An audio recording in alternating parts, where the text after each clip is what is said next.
Coming to you, Rajiv, I would like to understand from you, what do you see the new, as far as, as a chief operating officer, how do you go about identifying new growth opportunities in the organization?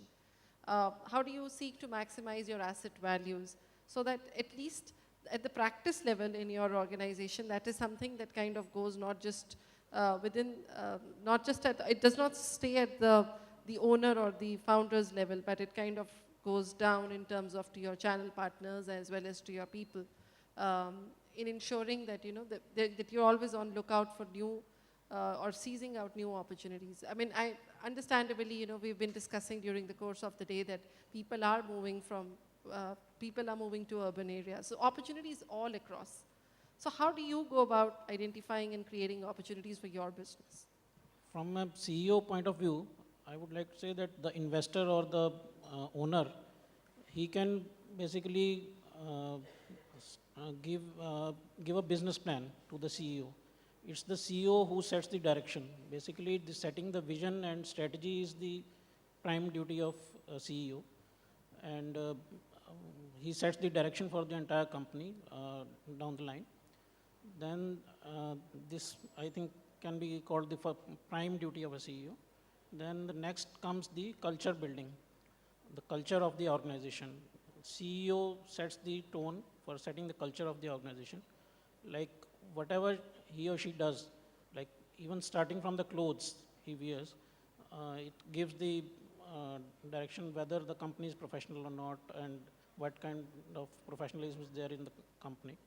Then there are, in culture you can say that with whom he or she interacts gives importance to what kind of people in the organization who are performers or non-performers, and whether he or she is giving any special favors to anybody or not.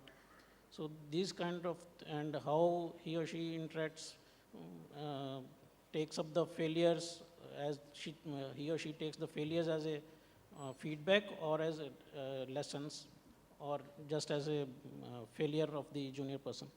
So if he takes the failures as a lesson, then the risk-taking capacity of the junior enhances. If he just scolds them for the failures, the juniors will never take any risk in future.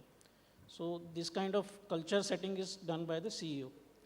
Then the question comes about the team building. When the new project starts, team building is the job of the CEO. What kind of person he is looking for. He must have the authority to hire and also fire the non-performers. Only then the expectations of the owner can be met of delivering the project in time and within the budget. Then next is the capital allocation. Of course, in real estate, it's a C. There are huge opportunities in new projects, but capital is always in short supply.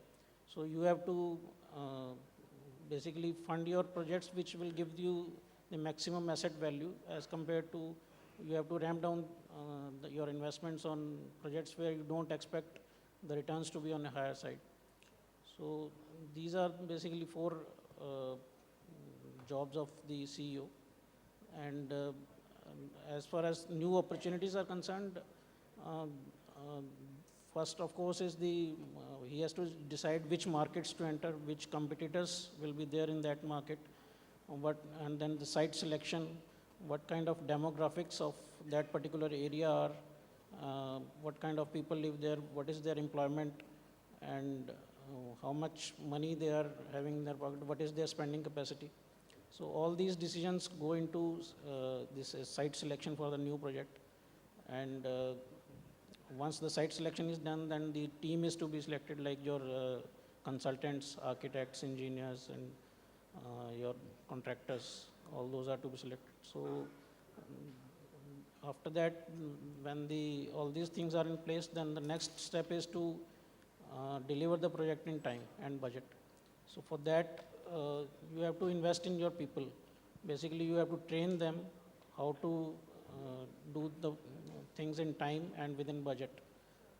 So No, I think that's a valid point. People, eventually, I think He's right. The word is probably building the right culture. So it's, you know, and it's not something that's going to happen overnight. It's going to take a lot of time before that culture would eventually set in. But it's something that has to be kind of given on and on and on so that eventually it kind of goes down. So it could start, as you said, right from the uniform to probably at various levels.